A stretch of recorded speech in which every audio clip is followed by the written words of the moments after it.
Башкирские традиционные украшения – обязательная часть башкирского народного костюма.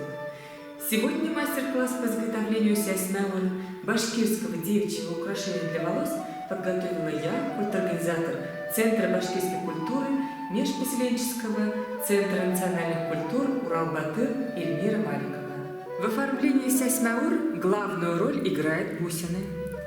Они сочетаются с серебряными монетами или, как в нашем случае, металлическими монетами или кистями. Мы вначале приготовим все необходимое. Берется фетр, нитки под цвет нашего костюма, ножницы, иголки, нитки, лента атласная.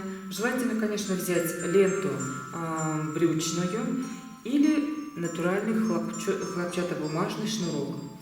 Также мы берем бусины, выкладываем их в нужном расположении, в нужном рисунке, и потом начинаем нанизывать все с центрального ряда. Сначала мы крепим центральный ряд, затем боковые ряды и фиксируем все это, получается, на ниточку с бисеринкой в конце.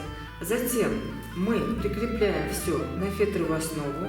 Внутри фетровой основы у нас, как видно на фото, весь внутренняя сторона, куда все крепится. Затем мы все открываем изнаночной стороной, лицевой стороной, то есть, и дополняем, украшаем вот таким металлическим украшением.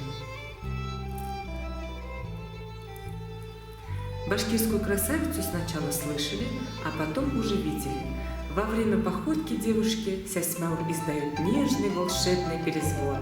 Красота башкирских девушек, их украшения привлекают и восхищают. Эксклюзивные наряды и украшения в башкирском национальном стиле пользуются спросом. Национальный колорит в одежде становится модной тенденцией.